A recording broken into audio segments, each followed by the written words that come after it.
Hello one and all, welcome back to Terminus Total War Imperium. It is episode 9 of our Gutes campaign, and last episode we just wiped out the remaining Ebdanians in the south of Wales. The Ebdanians, of course, being the native inhabitants, quote-unquote native inhabitants. We're not sure where they came from, to be honest. We killed them, let's just say that. And Ragnarr, having just wiped the blood from his blade, has left the island, and for whatever reason, I cannot figure it out, he has almost zero action points. It's very bizarre. I'm not sure what happened there. And I've just done it again. I keep forgetting that I can't actually get Vikingr to join Ragnar's fleet. In fact, it has to be Ragnarr that joins Vikingr.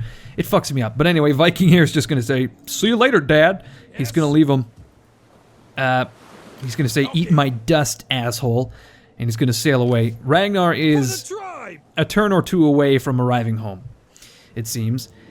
And that's not ideal. I would have liked for him to be outside of Yablana this turn. But it seems that the action point gods were not in our favor. Very interestingly, the Caledonians have declared war on the Province of Britannia, so that means they are now our new target. The Caledonians, of course, residing in Eildon. They have possibly a stack, 2 stacks of troops.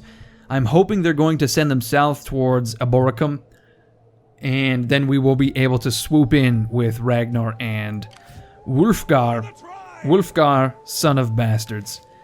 Let's see. Family tree. He's still rocking 3 bastards. Efredir, Fandral, and Ozir. He has yet to find a wife. Ivar will seek a wife. He just recently became a companion. Vikingr still has 0 influence at all. Just because I guess he's been floating around on the Great Blue Sea. Yes! What I meant to do with Wulfgar, though, is recruit a few more units. We're going to need some more spears to capture the town. We'll go with a mix of levy and thrall. That should give us cost versus quantity, I think. We're still... well, we may not have the income, actually. So for a pair of them, it's roughly 200 coins. Okay, we should be fine, actually. With those 4 units, that will fill out this army to a grand total of 16 units. And then with Ragnar's 19, that means I think that we are ready to take on the Caledonians, whoever remains behind. And I kind of want to do... I want to do like a blitzkrieg type thing. I want it to be a quick war. Ragnarr himself has gained a rank for some ungodly reason. He disembarked, or rather embarked his troops onto ships, and that was enough. Apparently he's a better commander for it. I think we'll increase his authority, and possibly his cavalry commander. I wonder if we ought to make him a war chief. We don't sack or loot that often, it seems. But we'll go for war chief, regardless. Okay, so he will be, as I said, a turn before he arrives home. Wulfgar will be ready to march when he arrives. I was going to get him to march, but that will... he will suffer attrition for it. That's fine. We'll take what attrition we get. It's like 10 men. That's not too bad. And we will recruit those spearmen again. Look at that. We'll recuperate them before the winter is over anyway. So maybe Wulfgar can serve as the tip of the spear, and Ragnarr can arrive later. Now, interestingly, if Britannia is at war with the Caledonians, I'm sure they would gladly pay us to... words will find an attentive audience. Oh, I see. We can't actually get a deal with the Britannians because they're a puppet state of Rome, who we have yet to meet. Apparently we can get a trade agreement. I was going to ask the Britons to pay us to go to war with the Caledonians, but it seems that is not how they want to play this. The Picts Remain friendly with the Caledonians, it seems. So there's no way they're going to pay us to join. Well, we cannot join the war because they're not at war. So that is sort of a moot point. That's unfortunate. I guess we have to meet Rome at some point. No one else is at war with the Caledonians, unfortunately. Will they pay us to attack the Jutes, though? Potentially. Interesting. I guess we'll just have to declare war on the Caledonians. I feel as if we should get Vikingir to meet some more factions, because this is pretty ridiculous that I can't broker a deal with Rome without having met Rome. Britannia is Rome, for the love of God. Or at least a small part of it. Okay, let's end the turn, and should we declare war next turn, or should we wait to see if they move their armies? I don't know, we'll find out. Let's see. Well, apparently Ivar picked a wife, and I didn't even get to meet her before he boned her on the wedding night. I guess that's fine. It's Arnbjorg.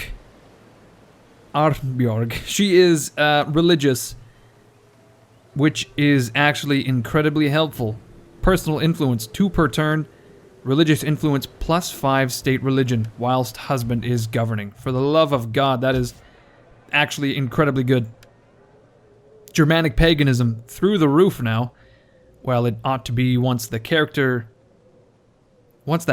effect kicks in, it will be crazy. Our public order is not good. Mostly because of our political situation. So we have to dispense with some of this influence. And I wonder... Wulfgar is barred from taking an office. Let's just say that for now. Let's get Wulfgar to embezzle funds. That should reduce our influence enough to get us to the respectable level. Honestly, balanced and respectable are the best place to be. I think balanced would be the best. Unfortunately, we have far too much influence. We really need to get Haraldir some influence, as well as Sigar, Hrolfir, and Bardir, but I don't think that's going to happen anytime soon. Okay, Wulfgar, please, can you embezzle funds? We can also secure loyalty, actually, that wouldn't be so bad.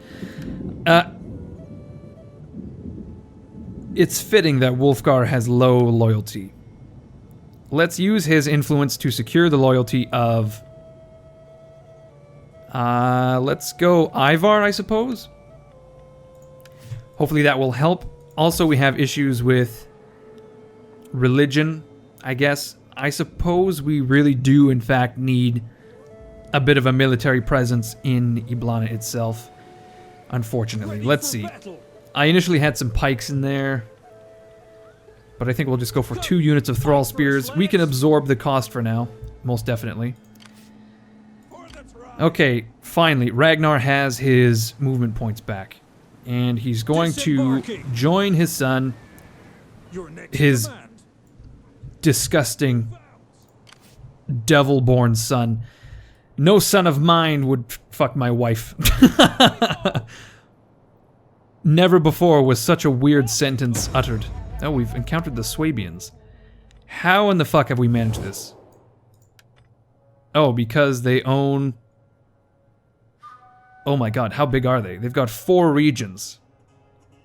Do they own the entirety of Lugdunensis? It seems they do. How the fuck did they manage that? They are in fact at war with Gaul and Hispania and Germania. Okay, it looks like we're gonna have to get friendly with Hermeneric at some point. Oh, but he's culturally intolerant. Oh no! The Lord will have me listen to you. He does in fact have a port. He doesn't want to trade. Okay, no one wants to trade with us because we have no goods. We have no goods to trade. And that's fair enough, you know, honestly, that's... If you have things worth trading and I don't, then we're not going to trade, obviously. This is just how it works. Okay, this is essentially all that's happening. We are moving units around. I think we should just... Thirsty for battle. Let's trespass a bit, shall we? No. Oh, God. I just want to see what the fucking Caledonians have. I want to see if their troops are still at home or what. We gotta be careful, though. Viking Year's integrity could fall without us noticing. Alright, you know what? Let's just declare war on the Caledonians. Fuck it. Let's throw caution to the wind You have many pleasantries for me, and but declare war. please don't bother. Bam. Well, Ready for orders. I have the feeling that the Caledonians might be able to march out to attack us, so let's just move within reinforcement range just in case, and in the summer of 401 AD, we'll cross the strait and see what the fucking situation is.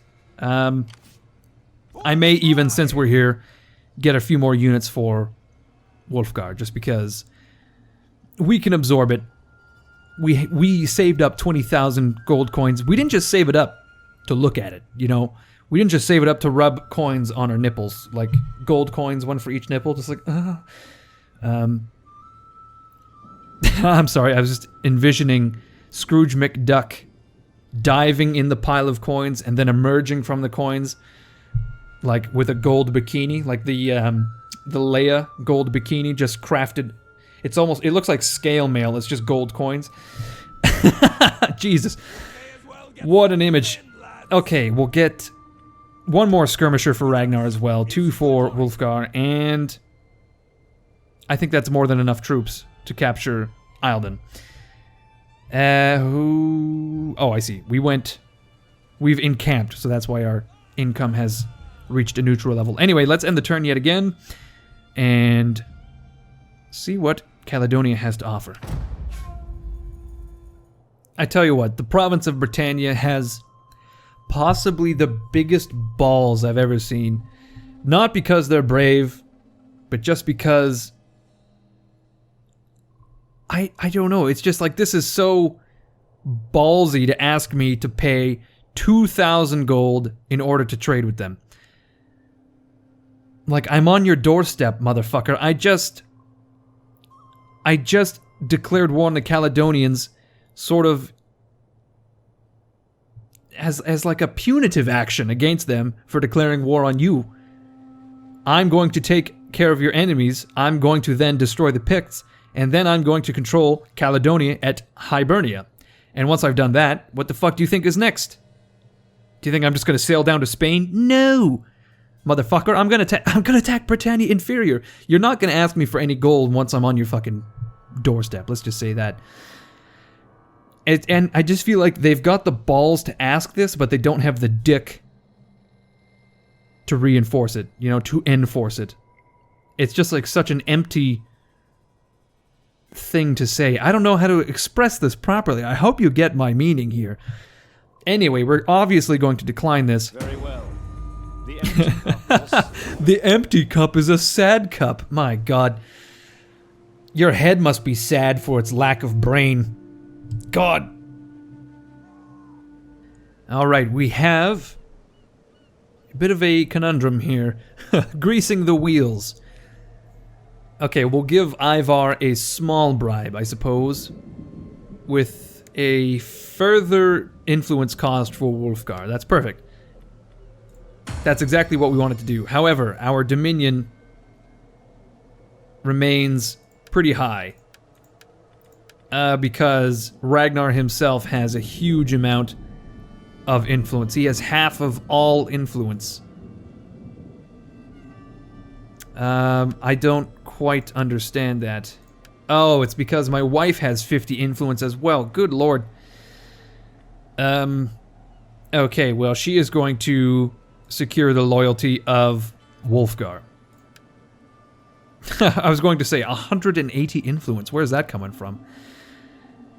And I suppose Ragnarr is going to have to embezzle funds. Okay, that should reduce our influence.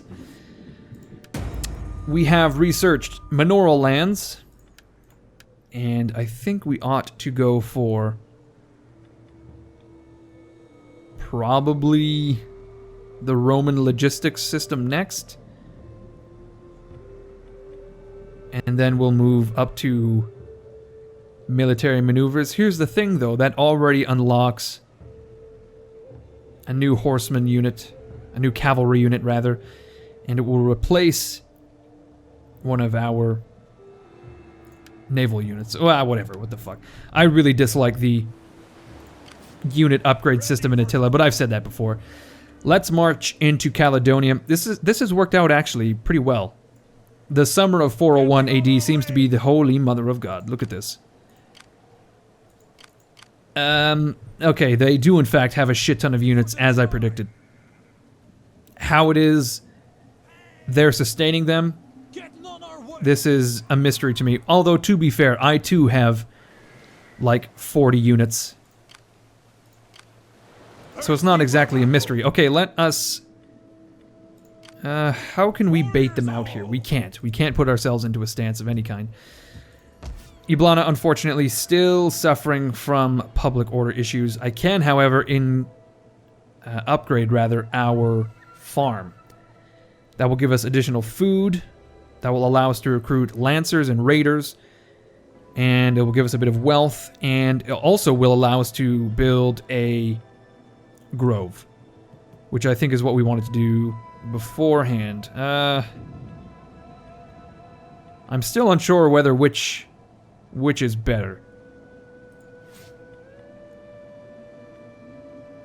I guess the grove must be better, as it allows us to recruit the agent, the priest.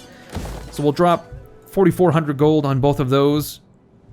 We're ready to attack in the autumn, or hopefully defend in the autumn. I really want the Caledonians to attack us rather than us attacking them. Just because, you know, they have the garrison and the city and everything that we have to fucking deal with, and I don't really want to deal with that. Ragnarr has gained a chief eunuch. Interesting. Let's take a look at Ivar's household. Of course, he has the artist, which we definitely need. I think we ought to give him the weighted practice shield, as well as neither of these. He does not need them. Okay. That's it for this turn, essentially, as well. We haven't met anyone new, but we can take a look at the diplomatic situation. It looks like the Jutes, they are, in fact, at war with Britannia. I'm sure that they would pay us if we were to join the war against the Jutes as well. But I keep forgetting that we have not met the Romans yet. Would Gaul like us to join the war against the Swabians? It looks to me like the Swabians have carved out a huge chunk of Gaul for themselves. They've just recently took another region. I suppose. No, in the time being. They very much want us to join that war. Okay, so you, for now, will stand. Potentially they'll pay us to join the war against Britannia. Hopefully they'll still be around in time for us to join the war against the Swabians. That will give us sort of like a casus belli to cross the channel. And once we've captured enough Swabian territory, perhaps we can attack then the remains of the... I guess this is sort of like a Gallic Empire. Gaul, Spain, Germania against Rome and Britannia. It's very bizarre. Would the Franks pay us to join war against the Picts? They would indeed. Okay, well, it looks like we can very easily, like, ransom. It's not even like ransom, but we can very easily get paid to go to the wars that we already plan to do. Okay, so we're dealing with a guy by the name of Preto, as well as Divico. Divico, just an excellent name. I think we'll end it here, though. Like, this seems like a good place to cut the episode. So when we come back, I'm hoping that the Caledonians will attack us. Let's see. Maybe we can get Wolfgar to hire some good mercenaries. We're gonna have trouble seeing the Caledonian armies, unfortunately, but I wonder what would be better. Like skirmisher cavalry? Would that be good? Or would melee infantry be better? I feel like they have a lot of spears, much like the Abdanians. They've got skirmishers, Celtic band, and Celtic levy. So a lot of lightly armored troops. If I could get more like slingers, that would have been excellent. Okay, here's what we'll do. We'll get these two axe band. Like, we have no need for skirmishers, really. Although, Celtic skirmisher cav is really good. No. Like, I feel like the Caledonians are going to have quite a bit of skirmisher cav in their army. So it may not be such a bad idea to get some for ourselves in counter.